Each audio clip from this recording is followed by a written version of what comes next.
ಡಾಲಾಯ್ತ್ ಅವರ ಸಾರಥ್ಯದಲ್ಲಿ the Friday Times news.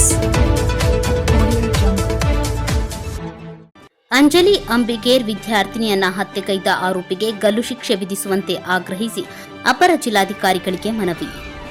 ಹುಬ್ಬಳ್ಳಿಯ ವಿರಾಪುರ ಓಣಿಯ ಅಂಜಲಿ ಅಂಬಿಗೇರ್ ಎನ್ನುವ ಯುವತಿಯನ್ನ ಕೊಲೆ ಮಾಡಿರುವ ಆರೋಪಿಗೆ ಗಲ್ಲು ಶಿಕ್ಷೆ ನೀಡುವಂತೆ ಒತ್ತಾಯಿಸಿ ಗದಗ ಜಿಲ್ಲಾ ಅಂಬಿಗರ ಸಮಾಜ ಬಾಂಧವರು ಹಾಗೂ ಸಮಾಜದ ಜಿಲ್ಲಾ ಪ್ರಧಾನ ಕಾರ್ಯದರ್ಶಿ ಸಂಗಮೇಶ್ ಹಾದಿಮನಿ ನೇತೃತ್ವದಲ್ಲಿ ಮನವಿ ಸಲ್ಲಿಸಿ ನಂತರ ಮಾತನಾಡಿ, ನೇಹಾ ಹತ್ಯೆ ಮಾಸುವ ಮುನ್ನವೇ ಹುಬ್ಬಳ್ಳಿಯಲ್ಲಿ ಪ್ರೀತಿ ನಿರಾಕರಿಸಿದ್ದಕ್ಕೆ ಅಂಬಿಗೇರ್ ಸಮಾಜದ ಯುವತಿಯ ಕೊಲೆ ನಡೆದಿದೆ. ಹುಬ್ಬಳ್ಳಿ ನಗರದ ವಿರಾಪುರ ಓಣಿ ಗುಡಿ ಓಣಿ ನಿವಾಸಿಯಾದ ಅಂಜಲಿ ಅಂಬಿಗೇರ್ ಎಂಬಾಕೆಯೇ ಸಾವಿಗೀಡಾದ ಯುವತಿಯಾಗಿದ್ದಾಳೆ. ಈಕೆಗೆ ಅದೇ ಏರಿಯಾದ ವಿಶ್ವನಾಥ್ ಎಂಬ ಯುವಕ ಚಾಕುವಿನಿಂದ ಚುಚ್ಚಿ ಕೊಲೆ ಮಾಡಿದ್ದಾನೆ.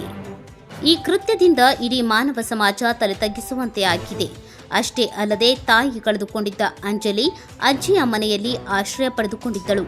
ಅಂಜಲಿಗೆ ಇಬ್ಬರು ಸಹೋದರಿಯರು ಇದ್ದು ಅಂಜಲಿಯೇ ಕುಟುಂಬ ನಡೆಸುತ್ತಿದ್ದಳು. ಅವಳ ಹತ್ಯೆಯಿಂದ ಕುಟುಂಬ ಬೀದಿಗೆ ಬರಬೇಕಾದ ಪರಿಸ್ಥಿತಿ ನಿರ್ಮಾಣವಾಗಿದೆ. ಕೂಡಲೇ ಪೊಲೀಸ್ ಇಲಾಖೆ ಹಾಗೂ ರಾಜ್ಯ ಸರ್ಕಾರ ಎಚ್ಚೆತ್ತುಕೊಂಡು ಆರೋಪಿಯನ್ನ ಬಂಧನ ಮಾಡಿ ಗಲ್ಲು ಶಿಕ್ಷೆಗೆ ಒಳಪಡಿಸಬೇಕು.